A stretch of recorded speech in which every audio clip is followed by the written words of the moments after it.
Alléluia. Bonjour à tous ceux qui nous rejoignent pour la 1000e fois ou ceux qui viennent pour les premières fois. Il y a des amis qui sont en visite pour la première fois dans l'église. Waouh, bienvenue à chacun d'entre vous.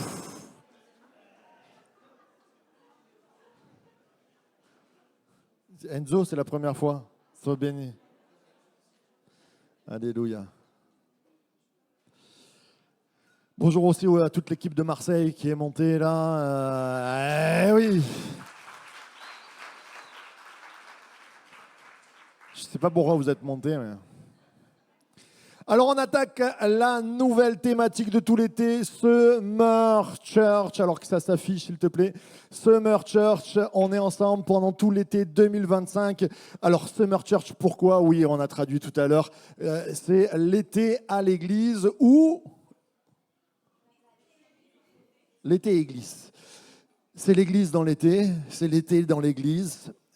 Qu'est-ce que tu vas faire cet été? Est-ce que tu vas oublier parce que tu es en vacances d'aller à l'église? Non, on est là pour ça, pour te dire viens à l'église. Il y a un programme prévu pour toi pendant tout l'été pour que tu puisses te rafraîchir, te ressourcer. C'est ça, Summer Church, c'est se dire pendant l'été, quelquefois, alors il y a des gens de passage qui sont là en vacances et on veut les accueillir, mais nous aussi, quelquefois tu travailles peut-être dur, même on a pensé à ceux qui travaillent le dimanche, parce que des fois l'été c'est un peu plus compliqué. Eh bien, on a prévu des cultes de semaine le mardi en alternance avec les barbecues. Voilà, tout un programme où on va se régaler. Alors, on est un peu dépaysé. On est parti un peu... vous savez, alors certains vont me dire, dans la maison de Dieu. Et bien, dans la maison de Dieu, à l'époque de la Pentecôte, on amenait les prémices, on arrivait avec des gerbes, des fruits, et tout le temple était coloré d'une façon différente qu'à Pâques. Et pareil pour en septembre, et pareil qu'à Hanouka, on allumait des lumières de partout. Ça a changé d'ambiance. Oh là là, le mot péché, l'ambiance dans l'église. Alors, si on veut vraiment être strict, on enlève toute ambiance, on enlève la clim, coupez la clim ce matin, on enlève les chaises, on se met par terre. Non, le Seigneur a toujours voulu faire du beau. Regardez le temple, relisez Exode, Lévitique, comment Dieu a travaillé le tabernacle, les outils à l'intérieur, il a fait du beau. On veut que notre église soit la plus belle pour cet été, pour dire aux gens, ça va peut-être mal dehors, il faut peut-être pas beau dehors, il faut peut-être pas beau politiquement, mais ici, il fait beau parce qu'il y a la présence de Dieu et parce qu'il y a la présence des frères et sœurs. On peut dire merci au Seigneur. On peut aussi remercier, j'aimerais remercier la famille Rambaud qui nous a aidés pour cette magnifique planche et surtout Maëlie, c'est une jeune fille qui a 17 ans qui nous a dit « je te fais une planche » et elle a découpé avec son papa un lapin et tout. Et en plus, elle a eu son bac avec 15,5. Alors Maëlie, juste bravo.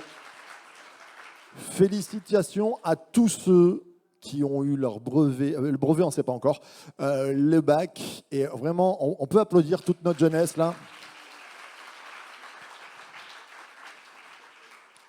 Et à tous ceux qui ne l'ont pas eu.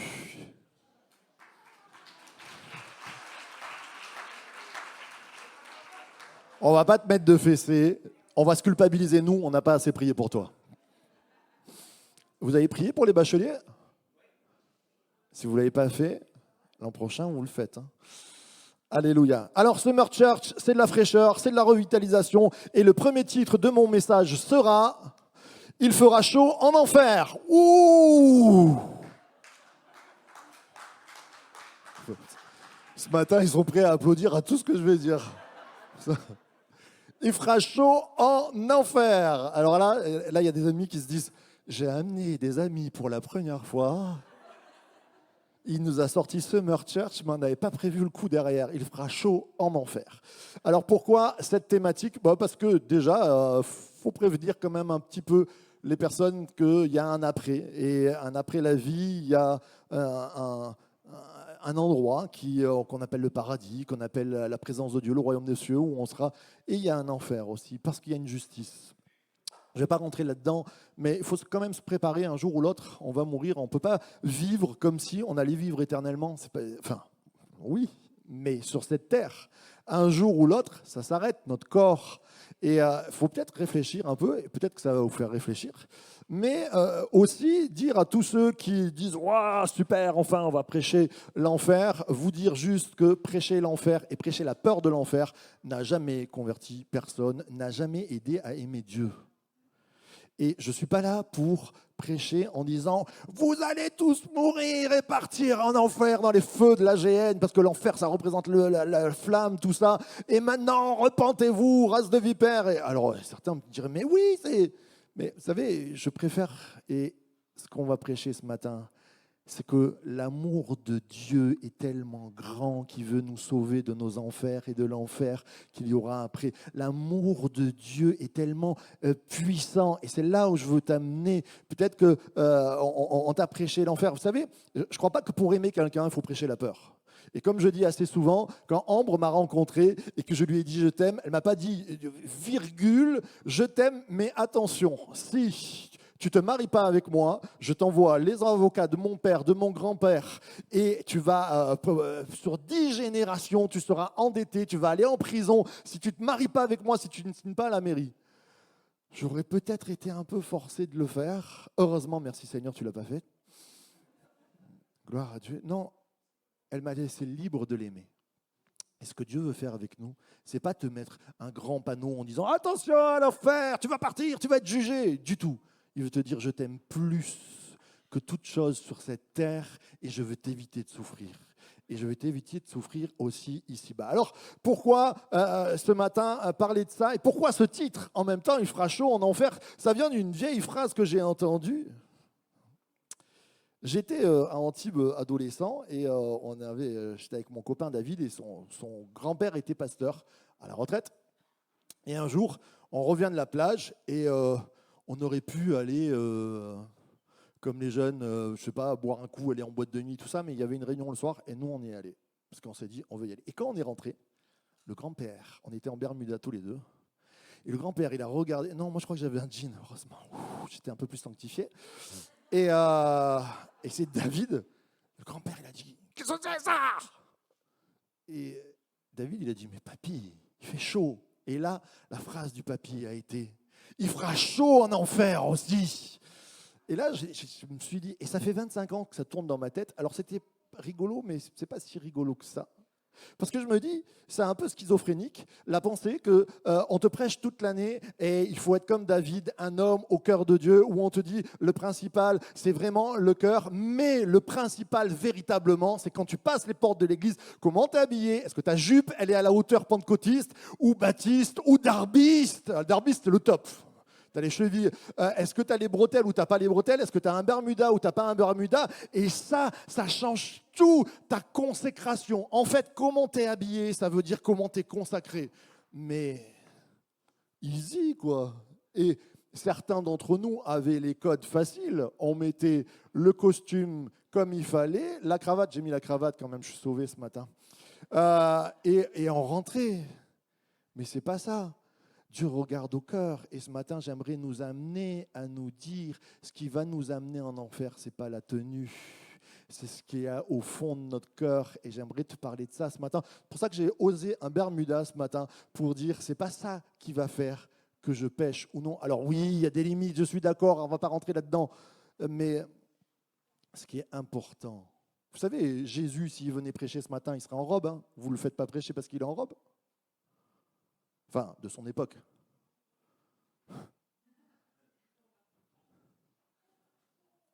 Qu'est-ce qu'on fait? Est-ce que c'est la cravate qui va faire que c'est un bon prédicateur? Est-ce que c'est une réflexion à avoir? Et ce matin, j'aimerais vous amener un peu plus loin que ça. Alors, on va parler, bien sûr, on parle d'enfer, mais on va parler beaucoup d'amour ce matin. J'aimerais qu'on puisse afficher le texte. On peut se lever ensemble.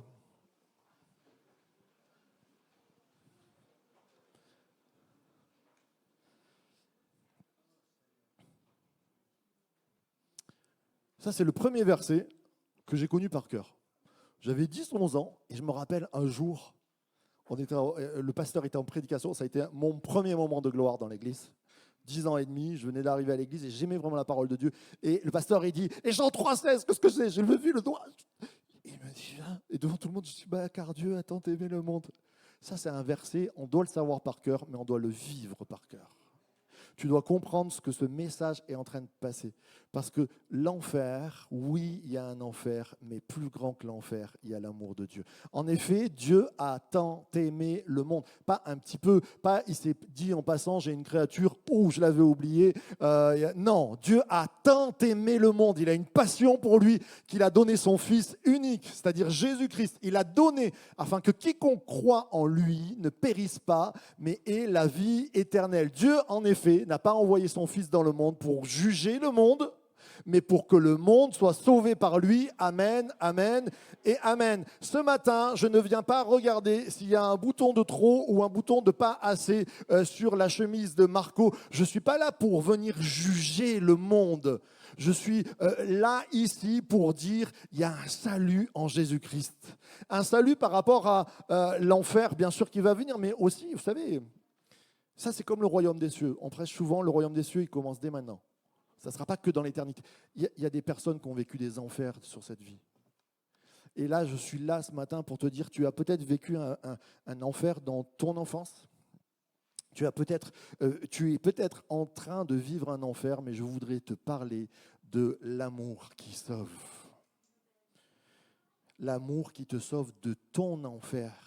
Il y a quelquefois des gestes qui ont rendu nos vies comme des enfers. Il y a peut-être des personnes que tu croises et ça brûle encore comme un feu de douleur ou comme un feu qui vient percuter ta vie de rancœur, de haine. Quelquefois, il y a des gens qui deviennent violents parce qu'ils ont vécu des choses et c'est un véritable enfer. Ils n'arrivent pas à s'en sortir. J'aimerais te dire que tu es au bon endroit ce matin pour que l'amour de Dieu, parce que Dieu, c'est pas Dieu a un peu aimé, c'est Dieu a tant aimé. Et j'aimerais te présenter ce Dieu d'amour. La parole de Dieu nous dit définition de Dieu. Et si on devait demander ça c'est fou, si on allait dans la rue et qu'on demandait aux personnes, selon la foi chrétienne, c'est quoi la définition de Dieu? Je suis sûr qu'il n'y a personne qui dirait Dieu est amour. Vous savez pourquoi? Parce que l'Église, on a été un mauvais miroir pendant des années à dire ton Bermuda, il est trop bas ou il devrait être un pantalon, ta coiffure, elle n'est pas comme elle devrait être. C'est intéressant, j'ai une amie qui a 60 ans qui est sur Paris et elle s'appelle Madame Blanc. Et elle m'explique quand elle s'est convertie, elle est rentrée dans les églises Assemblée de Dieu et elle arrivait, elle était en pantalon. Et à cette époque-là, mettre un pantalon dans les années 70, rentrer pour eux, c'était même si les magasins en vendaient, c'était un habit d'homme, il ne fallait pas. En 70, je ne dis pas en 1910, quoi. Et alors, on regardait, est-ce que c'est un pantalon? Et il y a une sœur qui lui dit, non, mais t'as pas honte de rentrer? Elle dit, mais c'est la première fois que je viens, ou deuxième fois, je ne savais pas que j'avais pas le droit de mettre des pantalons. Et elle a dit, bon, le dimanche d'après, elle regarde sa garde-robe, elle dit, je vais prendre les jupes que j'ai. Mais elle ne savait pas, sauf que toutes les jupes qu'elle avait, c'était des mini-jupes. Et quand elle est arrivée au troisième culte, elle arrive avec une mini-jupe là, et là, les sœurs, elles sont dit, ah, mon Dieu! Remets ton pantalon, ouais, c'est ça. Dieu est amour. Et là, bien sûr que j'ai des gens qui me disent, oh non, mais on ne va pas faire n'importe quoi. Oui, on ne va pas faire n'importe quoi. Il faudrait dire à Jésus que quand il a bu avec des prostituées, ce n'était pas normal. Quand il a bu avec des buveurs de vin, ce n'était pas normal. Il faudrait dire à Jésus que quand il a parlé avec des Romains, c'était des traîtres, ce n'était pas normal. Quand il a parlé avec Matthieu, qui était un péager, qui était un traître à la nation, ce n'était pas normal. En plus, il a pris comme disciple. Il faudrait lui inventer peut-être un code à Jésus, parce qu'il y a des choses qui ne sont pas normales qu'il a faites. Mais à cause de ce miroir-là, quand vous allez dans la rue, les gens ne vont pas vous dire Dieu est amour parce qu'ils voient derrière l'église un père fouettard qui les attend au moindre centimètre de la jupe ou du pantalon ou de la coiffure. Et ça, ce n'est pas l'évangile. En tout cas, ce n'est pas l'évangile qu'on veut amener dans cette église. L'évangile est une bonne nouvelle pour le salut de quiconque croit. L'évangile est là pour les cœurs brisés, pour ceux qui pleurent et pour dire on va sécher tes larmes ensemble. C'est le Saint-Esprit qui change les cœurs. C'est le Saint-Esprit qui te dit peut-être que là, ta tenue, ouais, les one again. Moi, je crois que le Saint-Esprit parle au cœur. Mais je crois que le Saint-Esprit, il est là au travers Dieu. Le ministère de Dieu, il est là pour réparer les cœurs. Je suis venu guérir les cœurs brisés en miettes. Peut-être que tu as vécu un enfer. On a tous vécu des moments durs, mais des fois, je rencontre des personnes, je me dis, waouh. Waouh, c'est dur.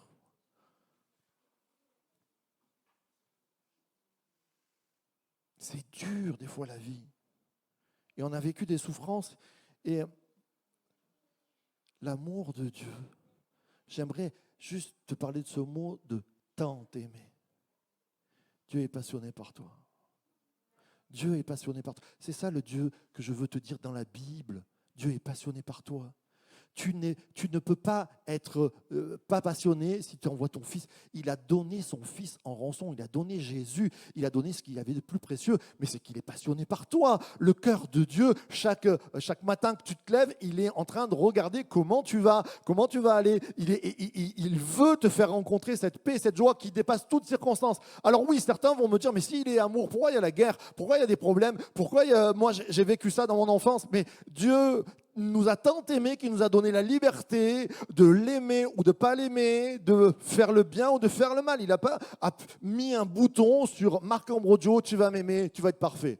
Bon, j'étais pas loin, mais bon. Il n'y a pas un bouton on-off, il n'y a pas un bouton tu aimes ou tu n'aimes pas, il n'y a pas un bouton tu vas faire le bien. Et il y a des personnes, à force de ne pas aimer Dieu, ils se sont tournés vers le mal, ils ont fait du mal aux autres et ça a engendré un cycle. Et l'Église, source de vie, elle est là pour balayer ce cycle, pour te dire, ça peut s'arrêter dans ta vie, ce cycle de souffrance, ça peut s'arrêter ce cycle, ton père était alcoolique, ton père était en colère, et toi tu es en colère, et tu es alcoolique, et tu parles mal à tes enfants, et tu as détruit peut-être ton couple. Le Seigneur veut te dire, on peut arrêter ce matin si tu le crois, parce que son amour retravaille les cœurs.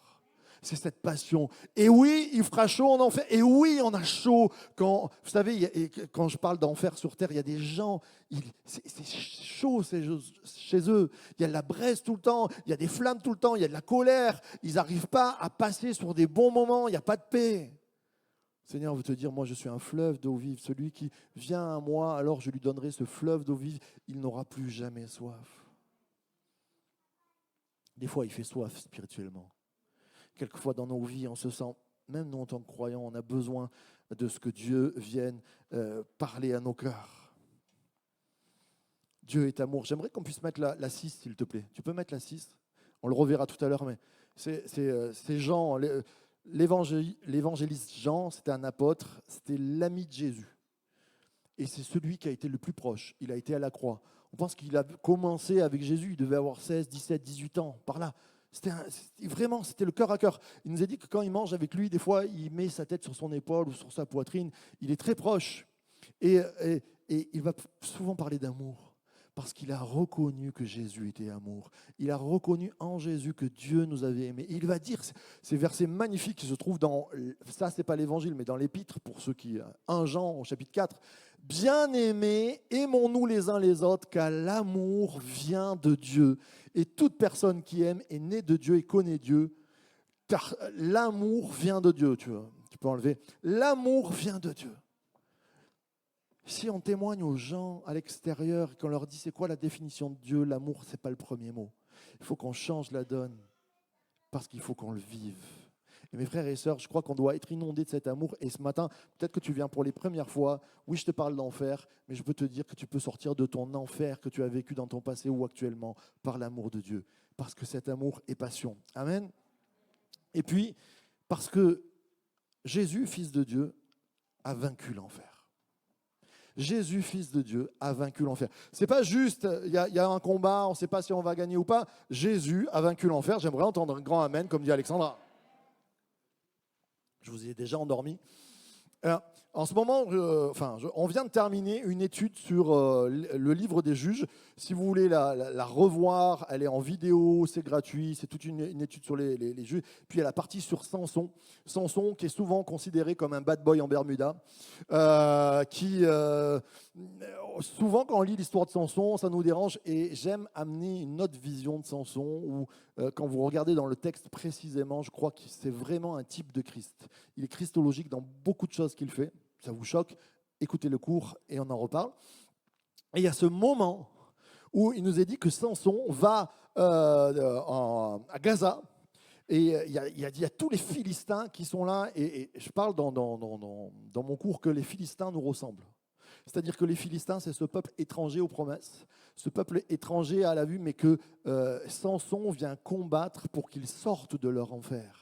Et je crois que Christ est venu pour que nous, étrangers aux promesses, nous, non-peuple hébreu, nous puissions sortir, mourir à nous-mêmes, dans le sens mourir à notre passé, mourir à notre enfer pour nous faire vivre. Et qu'est-ce que Samson va faire à Gaza? Il va se cacher, alors il rentre chez la prostituée, tout le monde en a fait des tonnes là-dessus, mais la prostituée, c'était une hôtellerie, il se cache juste là, comme les espions, il est là, il regarde, il sait qu'il y a des hommes qui tournent, il se cache, et puis les hommes se disent, on va le cueillir au matin, et lui, il a une stratégie, il sort à minuit. Et à minuit, qu'est-ce qu'il va faire? En pleine nuit, il fait un acte prophétique extraordinaire qui va nous parler de Christ. C'est que dans cette défense philistine, dans cette ville de Gaza que nul ne peut prendre parce qu'il y a une défense et il y a un portail énorme, il y a des portes en bois et en fer avec des portiques qu'on ne peut pas arracher. Et il n'y a que par là qu'on peut rentrer. Et si la porte est fermée, la porte est fermée. Mais lui, de nuit, Samson qui veut dire petit soleil, la lumière, il va sortir en pleine nuit et arracher les portes et les poteaux et le portique.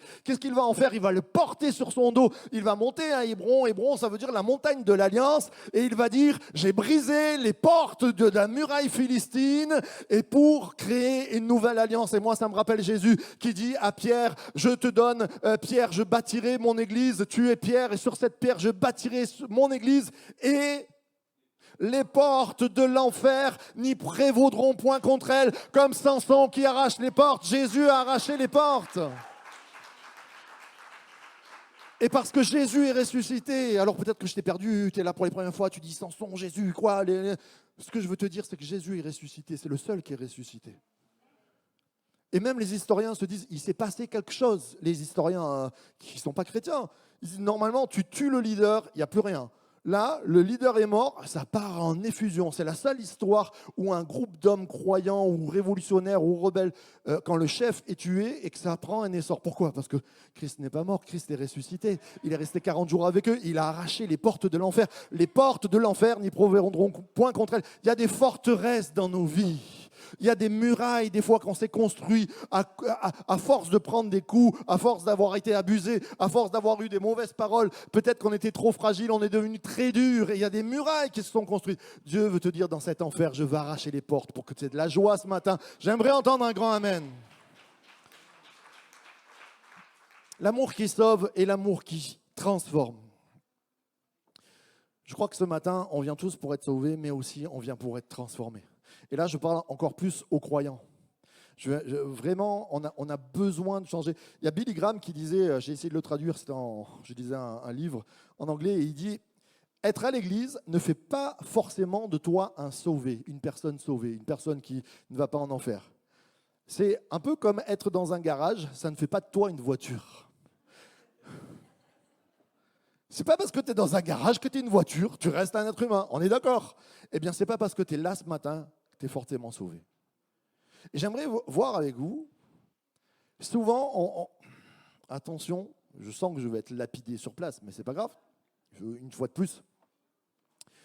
Nous sommes issus du protestantisme. Et le protestantisme a voulu se démarquer du catholicisme. À un moment donné, pourquoi le protestantisme s'est levé? Parce qu'on faisait payer le salut. Plus tu avais de l'argent, plus tu allais au paradis proche.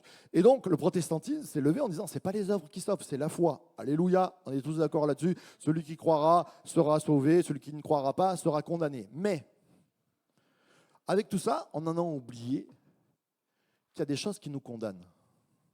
On est sauvé par la foi, mes frères, mais relisez les évangiles. Quand Jésus dit « celui qui fera », il parle à des croyants, « celui qui fera trébucher ou tomber le plus petit », il voudrait mieux qu'on lui mette une meule à casser les olives et qu'on le jette au fond de l'océan. Waouh, super, merci Jésus. Quand il parle des boucs et des brebis et qu'à un moment donné, on les sépare, où finissent les boucs? C'est à l'intérieur de la maison. Et les boucs, ils finissent où? Ils finissent pas dans le bon endroit. Il y a beaucoup de passages où Dieu dit, ils ont eu sûrement la foi pour faire des prophéties, ils ont eu sûrement la foi pour faire des miracles en mon nom. C'est-à-dire, ils étaient dans l'église, c'était pas excusez-moi, les bouddhistes ou j'en sais rien. C'était des croyants. Ils ont fait des miracles en mon nom. Je ne les connais pas. Qu'est-ce qui se passe? Il n'y a pas que la foi qui vient jouer. La foi, elle nous sauve, mais ce qui nous condamne, c'est le manque d'amour. Et pourquoi c'est le manque d'amour? Parce que Dieu est amour. Parce que dans la définition de Dieu même, le baromètre, il est à l'amour. Comment tu veux qu'on soit sauvé si on n'a pas d'amour? J'ai connu des personnes dans les églises, tu sais, ils se faisaient même appeler les intercesseurs. Ah, moi, je suis un intercesseur. Il faudrait qu'on en revienne là-dessus, je ne vais pas parler théologie, et alors ils priaient des heures, des heures, des heures. Mais ils étaient imbuvables, ils étaient méchants. Moi, j'ai connu des personnes, je me rappelle une dame, mais son mari, il n'en pouvait plus. Elle lui disait toujours, t'es pas assez spirituel, tu pries pas assez, tu parles pas en langue. Et elle passait sa journée à prier, à regarder les cultes sur Internet du pape évangélique. Waouh, super. C'était à fond. Et lui, ça l'en dégoûtait. Mon frère, ma sœur, ce que Dieu nous demande en premier, le commandement nouveau, c'est pas intercède des heures pour ton voisin, c'est aime-le de tout ton cœur. Aime ton prochain, pardonne-lui. Quelquefois, c'est plus dur d'aimer vraiment quelqu'un que de prier pour lui. Et je crois qu'on a besoin de changer, on a besoin d'être transformé. Je pense que c'est un mensonge de se dire que quand on vit dans une église auprès de Christ, on n'est pas transformé, on ne change pas. Je crois que Dieu fait qu'on change. Oui, on ne change pas, mais on ne change pas si on n'est pas proche de Dieu. Si tu n'as pas changé, si ton épouse, dans l'année ou dans les 3 ans qui sont passés, que tu viens à l'église, tu n'as pas vu changer, c'est qu'il y a un problème dans ta vie, mon frère, ma sœur.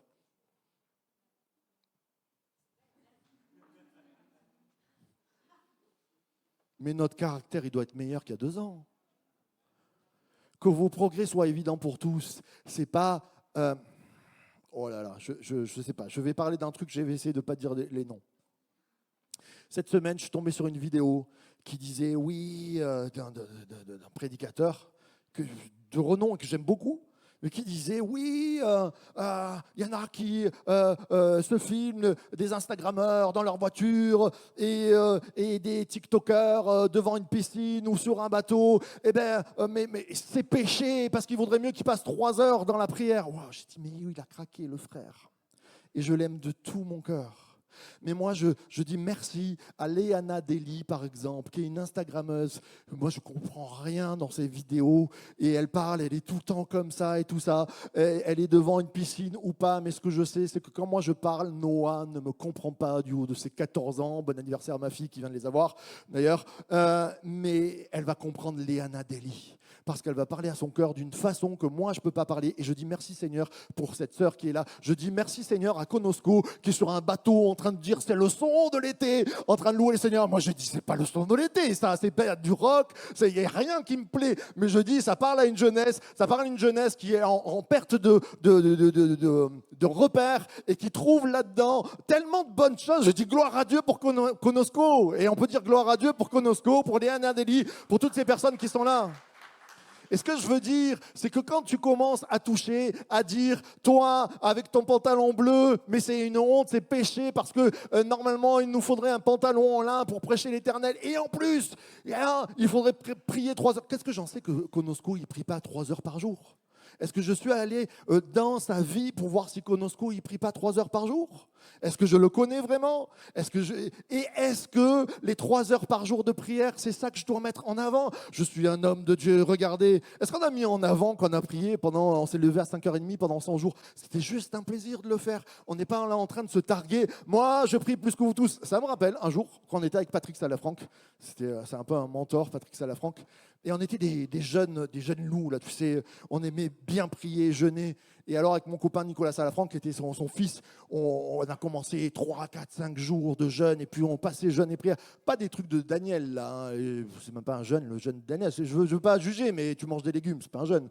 Bon, là, on était vraiment, tu sais, en mode spartiate, quoi. Des fois, je buvais à peine. Et on se l'a raconté. On était des petits coqs en pâte. Et on arrivait, on avait 19, 20 ans. Et combien t'as jeûné? Moi, je suis à mon 7e jour. Et là, je me retourne, il y a Patrick, et je fais mon malin. Je dis, Patrick, raconte-nous, toi. Combien t'as jeûné, toi? Et je me suis pris une volée spirituelle. Il m'a regardé, il m'a dit, mais vous n'avez pas honte de parler de ça? Il m'a dit, qu'est-ce que vous comparez là? à dire un jour de plus que toi. Il a dit, mais c'est la honte. Il a dit, ça c'est péché. Tu n'as pas à savoir ce qui se passe entre toi et ton Dieu. Ça c'est comme l'offrande, c'est l'offrande que tu offres à ton Dieu. Et tu n'as pas à savoir ce que je fais. Et je peux vous dire que Patrice Alfranc qui jeûnait, il priait, d'ailleurs, il pas comme moi. Un homme de prière extraordinaire m'a donné cette leçon. On n'est pas là pour faire à qui chante le mieux, à qui lève le bras plus haut. Je lève le bras parce que j'aime Jésus, parce que je suis passionné et non pas pour me montrer. Je viens à l'église non pas pour faire une bonne case, mais parce que juste j'aime Jésus. Je prie le matin et j'aime lire ma Bible parce que j'aime Jésus et non pas pour le montrer. Et j'ai juste envie de dire que quand on commence à critiquer les frères et à dire un tel, il est sur un bateau et c'est péché, moi je trouve que c'est plutôt péché de désunir le corps de Christ. Parce que la dernière prière de Jésus dans Jean 17, relisez-le, c'est juste, je te prie pour qu'il soit un. Et tout ce qu'on doit faire, mes frères et sœurs, dans notre Église, c'est d'unir les uns les autres. Gloire à Dieu pour les ministères que je ne comprends pas, mais qui bénissent autour de moi. Et je crois qu'il est important qu'on puisse prier les uns pour les autres, s'accorder, s'unir. Et parce que le contraire, c'est manquer d'amour. Et quand on manque d'amour, 1 Corinthiens 13 nous dit, relisez 1 Corinthiens 13, je peux faire toutes les prières que je veux, je peux prophétiser, c'est pas tes dons, je peux faire des miracles, je peux même donner tous mes biens aux pauvres. Si je n'ai pas l'amour, je suis un... Ouf, là-bas, il s'était endormi, là je l'ai réveillé, c'est sûr. C'est biblique ce que je viens de faire. Je suis une cymbale qui résonne. Et il dit, je ne suis rien. Si je ne suis rien, ça veut dire qu'aux yeux de Dieu, je ne suis rien. Si je n'ai pas l'amour, c'est que je ne suis rien. Et si je ne suis rien, c'est que j'ai déjà mis un pas un peu en enfer. Excusez-moi de vous dire ça, mais quand on manque d'amour, t'as beau avoir les prophéties, t'as beau prier, tout ce que tu veux, il y aura des chrétiens en enfer parce qu'ils ont manqué d'amour. Il y aura des pasteurs, et je suis désolé de le dire, qui seront en enfer parce qu'ils ont manqué d'amour. Et Dieu nous regarde au baromètre de son amour. On a besoin de se repentir sur ces questions-là. Et j'aimerais entendre un grand amen à ceux qui croient qu'on a besoin de plus d'amour. Bienvenue à Source de Vie.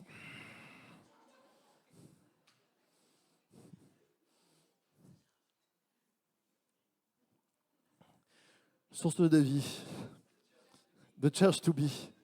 On accueille les nouveaux en leur disant, tu as beau tu t'es enfoncé dans les pires problèmes, la grâce de Dieu viendra toujours au-dessus. On te rappelle ce verset, là où le péché a abondé, la grâce de Dieu abonde. Tu t'es raté, Dieu. Mais on rappelle aussi aux anciens que nous sommes, on met une piqûre de rappel, que ce n'est pas par nos œuvres qu'on va être sauvés, ce n'est pas par ce qu'on fait devant les hommes, mais c'est par l'amour qu'on a entre nous. Il y a 2 commandements, aime ton Dieu.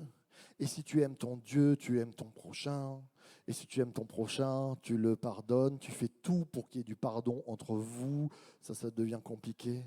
Toutes ces choses-là qui nous prennent vraiment, j'allais dire, de l'énergie. C'est pas si simple. C'est plus facile de bien s'habiller que de porter de l'amour à quelqu'un, je crois. Quand j'étais plus jeune, ma maman me disait...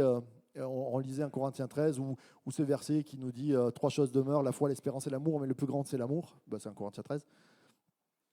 Et elle me disait, mais l'amour c'est si compliqué. Moi dans ma tête je me disais, ouais, mais parce que l'amour c'est pas un sentiment. C'est pas le feu de l'amour, oh je t'aime passionnément, tu es ma vie, tu es mon sang. L'amour c'est des actions. C'est être loyal envers les personnes. C'est honorer la parole, que ton oui, que ton non soit non. C'est faire 1 kilomètre de plus quand il t'a demandé de l'accompagner. C'est pouvoir être généreux, même si la générosité ne sauve pas. Si devant tout le monde, et regardez, le pharisien était une cymbale qui résonne. Paul va parler du pharisien, il va dire, regardez, quelle est la différence entre le publicain, c'est-à-dire le traître, le traître à la nation qui faisait payer des impôts, Et le pharisien super religieux, et le pharisien, il arrive et dit, oh Dieu, regarde la dîme que je viens de mettre et les prières extraordinaires que j'ai priées pour tout le monde assemblé. Et il y en a un autre publicain, lui c'est un collabo, mais il est en train de se repentir, il vient devant Dieu, il donne son offrande, il dit, mais j'ai fait n'importe quoi, je me repens devant Dieu. Je peux vous dire que je sais la direction que l'un prend et que l'autre prend. Et que si on ressemble aux pharisiens, on a un peu une direction où ça va chauffer. Alors oui, il fera chaud en enfer, mais mes frères et sœurs, oh non, mais non, c'est pas pour toi, le Seigneur t'aime. Mes frères et sœurs, je prêche pas pour nous mettre des fessées ce matin, mais juste pour se réveiller et se dire, il faut qu'on s'aime les uns les autres. Il faut qu'on se dise qu'on s'aime. Depuis combien de temps t'as pas dit je t'aime à quelqu'un? Pas à ta chérie, hein. À ta chérie aussi. Esther, tu lui as dit que tu l'aimais? Oh, repentance. Mais entre frères et sœurs, entre papa et maman, c'est un apprentissage. Moi, la première fois que j'ai dit je t'aime à mon père quand j'avais l'âge adulte, on aurait dit que j'avais des graviers, de la terre dans la bouche. Mais c'est bon de se regarder dans les yeux et de dire je t'aime parce qu'il y a quelque chose qui passe entre nous.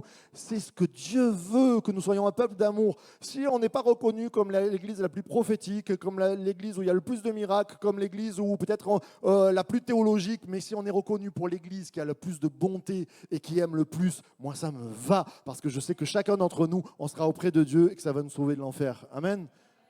Alors, j'aimerais inviter Pascal, s'il te plaît, à venir. La question est, est-ce que notre cœur est vraiment transformé?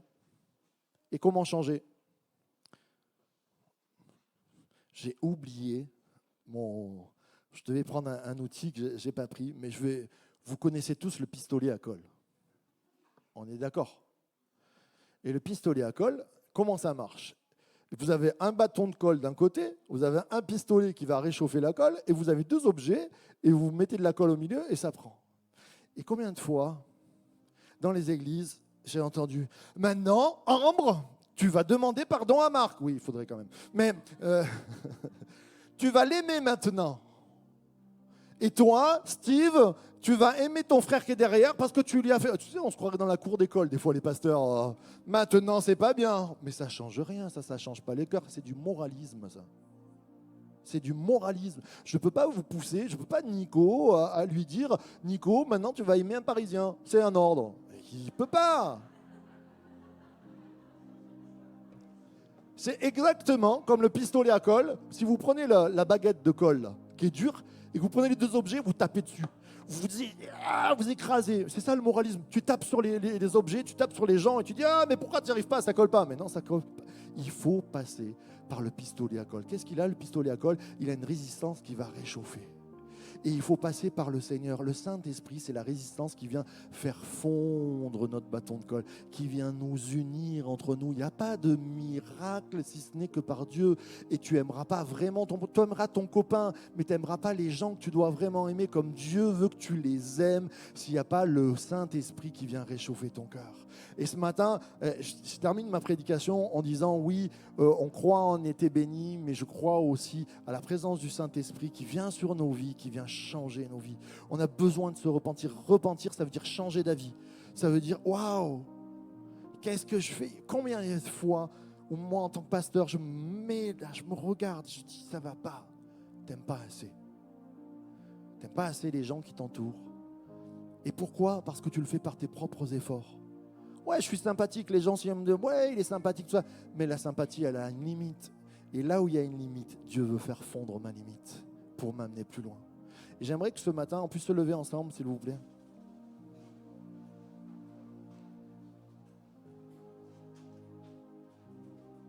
On va lire la slide 6.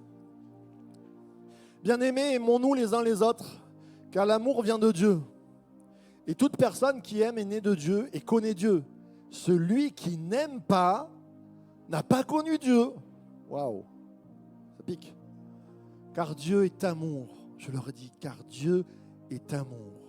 Voici comment l'amour de Dieu s'est manifesté envers Dieu. Dieu a envoyé son Fils unique dans le monde afin que par lui, nous ayons la vie et je rajoutais la vie en abondance. Et cet amour consiste non pas dans le fait que nous avons aimé Dieu, mais dans le fait que lui nous a aimés et a envoyé son Fils comme victime expiatoire pour nos péchés. Bien-aimés, puisque Dieu nous a tant aimés, nous devons nous aussi nous aimer les uns les autres. Personne n'a jamais vu Dieu. Si nous nous aimons les uns les autres, Dieu demeure en nous et son amour est parfait en nous. Frères et sœurs, tout à l'heure, je parlais du fait que les gens dans la rue ne mettraient pas en définition le mot amour avec Dieu, mais parce que souvent, nous ne nous aimons pas, nous. Et la parole de Dieu nous dit que par l'amour que nous avons entre nous, les autres verront et croiront. Je crois qu'on a besoin de se repentir pour toutes ces années où la technique a détruit dans l'Église des choses, où des fois le service est passé au-dessus et on a fait du mal les uns aux autres, où des fois notre égoïsme, notre jalousie, notre manque de bonté, notre rigidité, notre dureté, notre jugement a détruit combien de relations. Et avant de faire un appel pour les nouveaux, j'aimerais faire un appel pour nous. Je ne vais pas vous demander de venir sur le devant, mais juste on est devant Dieu. Et moi, je suis le premier à lever la main et à dire pardon, Seigneur, pour toutes les fois où j'ai été dur, pour toutes les fois où j'ai voulu me venger, pour toutes les fois où j'ai mal agi, pour toutes les fois où j'ai été brutal, pour toutes les fois où je n'ai pas fait attention à l'autre. Ce matin, je vous invite, et je ne vous regarde pas, mais à lever la main devant Dieu et à dire si tu as envie vraiment de changer, comme une repentance, et de dire nous voulons ta bénédiction, nous voulons la vie en abondance, et nous comprenons que ça passe par l'amour. Seigneur, viens changer nos vies, viens transformer, viens comme ce pistolet à colle faire fondre ce que je suis pour que ça puisse coller avec les autres. Saint-Esprit, je te prie de venir agir dans chacun de nous. Alors tu vois, les mains qui sont levées devant toi. Seigneur, aide-nous à aimer comme tu aimes. Fais que cette Église ait l'ADN de ton cœur. Fais que nos vies aient l'ADN de ton cœur. Un cœur d'amour. Change-nous. Donne-nous ta passion. Donne-nous de bénir les autres. Et nous avons prié au nom du Père, du Fils et du Saint-Esprit. Amen. Puis je voudrais faire un autre appel. On est dans la prière. On va prendre un chant. Ce matin, il y a des gens qui sont passés par des enfers dans leur vie. Et la vie a été un enfer. Peut-être que c'est ton passé, peut-être que c'est présent maintenant. Et je veux te dire, il y a une réponse de Dieu qui dit, il a envoyé l'Église pour te donner du sourire. Il a envoyé l'Église pour te sortir de ça. Et cette Église, elle s'appelle Source de vie. Et Dieu nous dit, quand vous prierez les uns les autres, il y aura une bénédiction au milieu de cette prière. Et on veut t'amener une source de vie qui va éteindre les feux dans ta vie. Je ne sais pas où tu en es, mais je sais qu'il y a des personnes qui sont passées par des moments tellement durs. Peut-être que c'est même toi en tant que croyant, en ce moment, tu passes par le feu. Et je vais demander aux anciens de se préparer pour la prière.